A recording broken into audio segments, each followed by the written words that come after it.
आज एक अदद प्रेस कॉन्फ्रेंस की गई तो मैंने बड़े गौर से देखा। मैंने कहा मैं इंतजार करूं भाई, ये तो बहुत बड़ी ब्रेकिंग खबर आ रही है। फवाद चौधरी साहब ने अब जो प्रेस कॉन्फ्रेंस की है, अब मैंने उसको बैठ के ना ये पूरा कागज मैंने बनाया, मैंने उसको डिकोड किया कि उन्होंने लिखा इसमें शेयर क्या क्या किया। असी न्यूजीलैंड भी नहीं छड़ना, असी इंग्लैंड भी नहीं छड़ना, असी इंडिया भी नहीं छड़ना। बस करें भाई, ये इस तरह नहीं होता।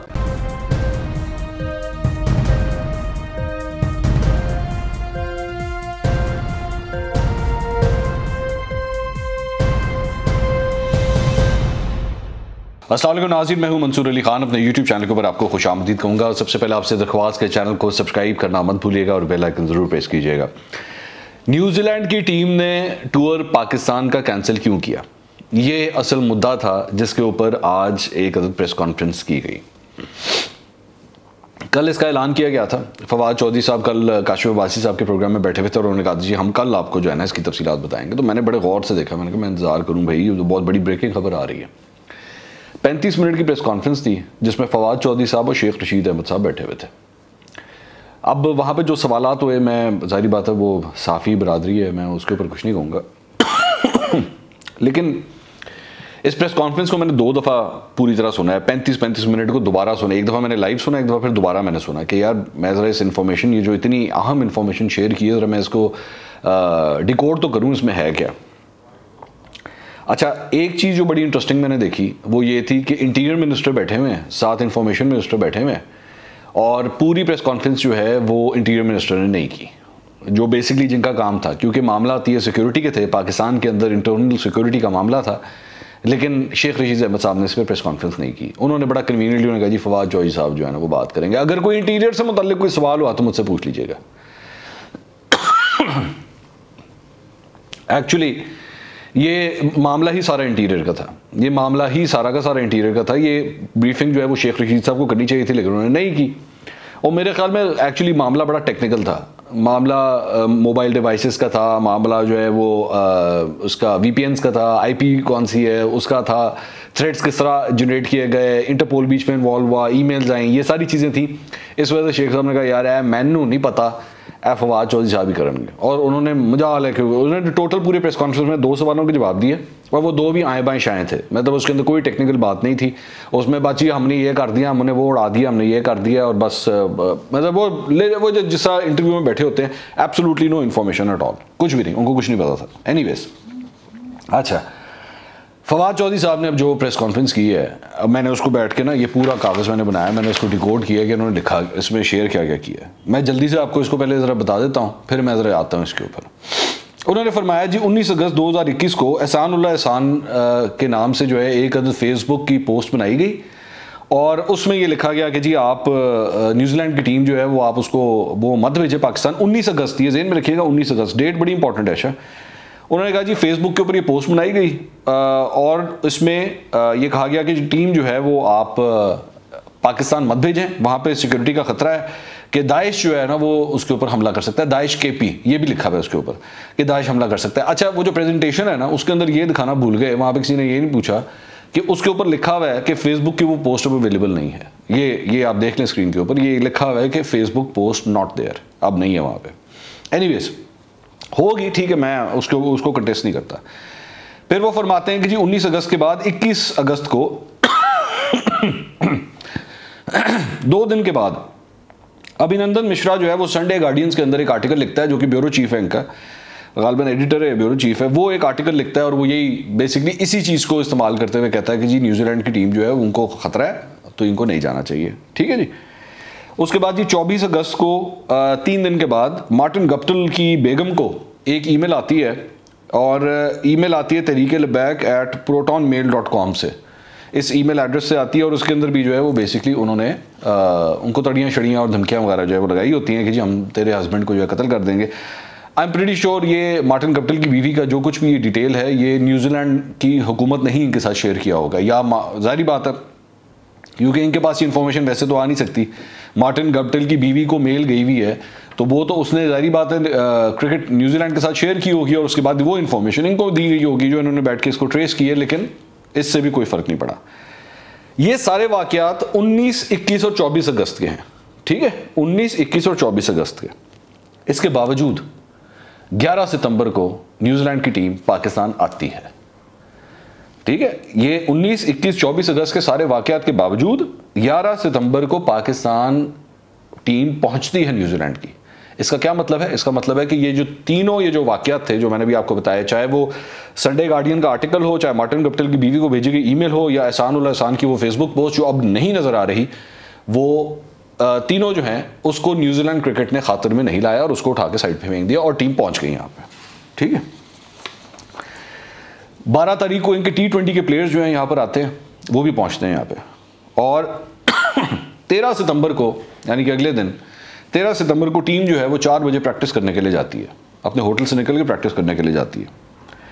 उसके बाद वो इस तरह प्रैक्टिस सेशंस होते हैं। एनीवेज 17 सितंबर को सुबह 10:30 बजे पाकिस्तान को इतला दी जाती है न्यूजीलैंड की जानिब से कि जी हम टूर कैंसिल कर रहे हैं। लेकिन इससे पहले 11 से लेकर 17 तारीख तक, यानी तकरीबन 6 दिन ये टीम वहाँ पे पाकिस्तान के अंदर ही मौजूद रहती है, प्रैक्टिस भी करती है, सब कुछ करती है। इसका मतलब है कि वो जितने पीछे जो कुछ भी कार्रवाइयाँ हो रही थी वो सबको उसको खातिर में नहीं लेती और उसको साइड पे कर देती है। और 17 तारीख को ये कहते हैं कि जी हम टूर कैंसिल कर रहे हैं।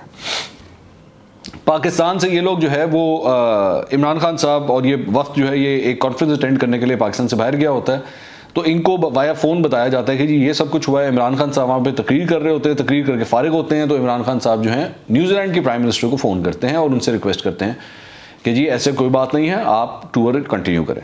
लेकिन न्यूजीलैंड की प्राइम मिनिस्टर भी जो है वो खान साहब की बात नहीं सुनती और वो कहती नहीं जी हमारे पास जो रिपोर्ट है वो क्रेडिबल रिपोर्ट है जिसकी बुनियाद पे हमने नहीं करना। यानी उन्होंने नीचे से लेकर टॉप तक जितने लोगों ने ट्राई करना था, पीसीबी हो, रमीज़ राजा हो, इमरान खान साहब हो, उन्होंने सबकी बात नहीं मानी और उन्होंने कहा जी हम टूर कैंसिल करेंगे। टूर हो गया कैंसिल।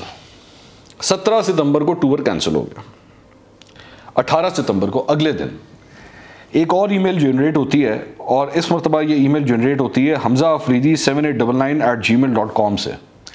और वेलिंगटन की जो इंटरपोल है, यानी कि न्यूजीलैंड के अंदर जो इंटरपोल है, वो इसकी इतला पाकिस्तान को देती है कि जी इस तरह की ईमेल जनरेट हुई है और उस ईमेल के अंदर लिखा होता है कि जी आपने जो है वो टूर नहीं किया ना, अब आप देखना, अब आप कहीं भी जाएंगे ना, आपकी टीम कहीं भी जाएगी वहाँ पे हम आपको छोड़ेंगे नहीं। इस तरह की धमकियाँ दी होती हैं।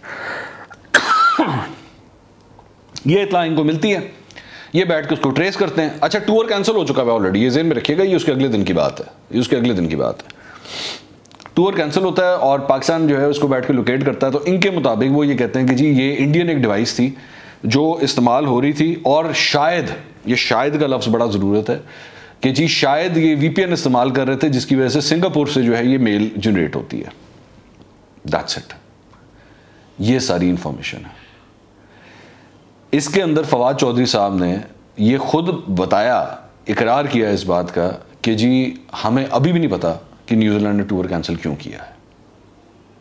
ठीक है, अब इसके अंदर 2 पॉइंट ऑफ व्यूज हैं। एक तो ये कि ये जो पूरी प्रेस कॉन्फ्रेंस थी इसमें बेसिकली यही था कि जी इंडिया की जानिब से ये सब कुछ किया गया, जनरेट किया गया और ये इन्होंने टूर से पहले और टूर कैंसिल होने के बाद ये सब कुछ किया है। तो टूर शुरू होने से पहले ही जब वो जो सारी धमकियां थी वो तो उन्होंने उठा के कर दी साइड पे, क्योंकि वो तो आ गए, फिर भी लैंड कर गए। इसका मतलब है इसकी वजह से तो कैंसिल नहीं हुआ।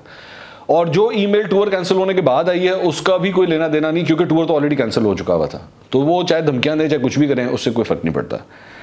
ये सवाल अभी भी अपनी जगह पे उधर ही मौजूद है कि आखिर ये टूर कैंसिल क्यों हुआ है। अगर मैं ये जो सारी 35 मिनट की प्रेस कॉन्फ्रेंस थी जो फवाद चौधरी साहब ने की है, अगर मैं इसको ही खातिर में ले आऊँ कि हाँ जी शायद इस वजह से टूर कैंसिल हुआ है, तो फिर आपकी ये जो ये जो जनरेशन वॉर है, 5th जनरेशन वॉर जिसको आप कहते हैं, और इतने वो जो दुनिया जहान की आप लोगों ने साइबर फोर्स पाली हुई है और जो बैठ के सहाफ़ियों के ऊपर बैठ के सारा दिन बैठ के अटैक करते रहते हैं और उनकी फ़ोटोशॉप तस्वीरें बनाते हैं, अपने मुखालिफिन की बैठ के तस्वीरें बनाते हैं, और उन्होंने कदे भी रखे है, वो क्या काम करने के लिए बैठे हुए हैं अगर आप लोग ये सब कुछ बैठ के नहीं संभाल सकते। आप मुझे ये बताना चाह रहे हैं कि किसी एक फर्द ने इंडिया में बैठ के एक ईमेल की बुनियाद के ऊपर आपका पूरा टूर कैंसिल करवा दिया। मतलब ये वजह है इसकी? क्या हम, आप मुझे बता दें, मैं उसमें मुझे कोई नहीं है। अगर तो ये वजह है तो क्या हम ये सवाल करें जाके क्रिकेट न्यूजीलैंड से कि जी इंडिया से जनरेटेड ईमेल्स की वजह से, थ्रेटनिंग ईमेल्स की वजह से आपने टूर कैंसिल कर दिया? खुदा को माने, मैं मानता हूं कि इंडिया ये इस तरह की शरारतें करता है और पहले भी करता आया था। ये पहली दफ़ा नहीं है, इससे पहले भी जब पाकिस्तान के अंदर टूर होते रहे वहाँ से इस तरह की तब भी हरकतें होती हैं। टूर इसकी वजह से कैंसिल नहीं होते। हाँ, अगर आपने वैसे प्रेस कॉन्फ्रेंस करके ये सब कुछ बताना, कोई कुछ ना कुछ तो फीड करना था ना, मीडिया को कुछ ना कुछ तो देना था, तो वो आपने दे दिया कि जी ये सब कुछ निकला इसमें से। अच्छा, दूसरी बात ये, अब जाहिर बात है, अब आपका भी सवाल होगा कि इसकी कैंसिलेशन क्यों हुई है। इसकी कैंसिलेशन के पीछे आपके अपने वुज़रा कई दिनों से ये बयान दे रहे हैं, और मैं भी ये समझता हूँ शायद इसकी यही वजह होगी कि इसके पीछे पॉलिटिक्स थी, इसके पीछे पॉलिटिक्स थी और पाकिस्तान को तनहा करने की कोशिश थी, इसमें कोई शक नहीं है। और इसके अंदर चाहे न्यूजीलैंड हो, चाहे इंग्लैंड हो, या कोई भी ममालिक हो, वो एक पोजीशन ले रहे थे इस सारे मामले में, और इसमें गालिबन अभी तक जो मेरे पास इंफॉर्मेशन है वो पाकिस्तान को इस तरह टारगेट किया गया है। अब इसमें से बैठ के या तो मामला को हल कर लें। दूसरा, मैं इनकी बातें सुन रहा था कि जी वो रमीज़ राजा साहब फरमा रहे थे कि जी जिस तरह हमारा पड़ोसी मुल्क जो है ना, हमारा दुश्मन है ना, और हम उनको इस तरह टारगेट करते हैं, आज के बाद हम न्यूजीलैंड को भी जो है वो इस तरह टारगेट। फॉर गॉड से, क्या हो गया आपको बैठ के? मतलब आप बैठ के पूरी दुनिया से बैठ के पंगे लेना शुरू हो जाएंगे बैठ के। असी न्यूजीलैंड में भी नहीं छड़ना आते, असी इंग्लैंड में भी नहीं छड़ना आते, असी इंडिया में भी नहीं छड़ना। बस करें भाई, ये इस तरह नहीं होता। अपने जियो पोलिटिकल हालात को ठीक करें, अपने आपके घर के मामला को ठीक करें, आपके घर के मामला ठीक हो जाए, सब ठीक हो जाएगा। एक तो मुझे ये नहीं समझ आती, हरमंदा यहाँ पे गंडासा लेके क्यों घोड़े पे चढ़ा रहता है कि जी हमने इनको नहीं छोड़ना तो हमने उनको नहीं छोड़ना।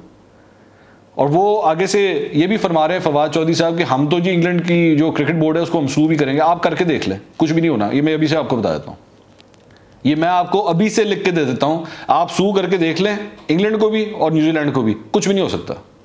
क्योंकि आईसीसी जरा जाके रमीज़ राजा साहब को एक दफ़ा कॉल करके पूछ लीजिएगा, क्योंकि आईसीसी के अंदर लिखा हुआ है कि जनाब सिक्योरिटी रीजंस की वजह से अगर कोई टीम अपना टूर कैंसिल करती है तो उससे कुछ नहीं हो सकता, आप उसका कुछ नहीं कर सकते, क्योंकि ये उस टीम का अपना ज़ाती फैसला है। और उन्होंने वही बहाना इस्तेमाल किया है सिक्योरिटी का। तो ये था लुबे लुबाव इस पूरी प्रेस कॉन्फ्रेंस का। 35 मिनट की प्रेस कॉन्फ्रेंस में जनाब 2 दफ़ा शेख रशीद साहब ने जवाब दिए, बिल्कुल बेतुके जवाब, उनका कोई लेना देना नहीं था। बाकी पूरी प्रेस कॉन्फ्रेंस में चुप करके वो बैठे रहे, उन्होंने कोई बातचीत नहीं की, चुप। फवाद चौधरी साहब भी सारा कुछ बोलते रहे। और 35 मिनट की प्रेस कॉन्फ्रेंस के बाद हमें आज भी नहीं पता, अभी भी नहीं पता कि ये टूर कैंसिल क्यों हुआ है। अगले व्लॉग में दोबारा मुलाकात होगी। अल्लाह हाफ़िज़।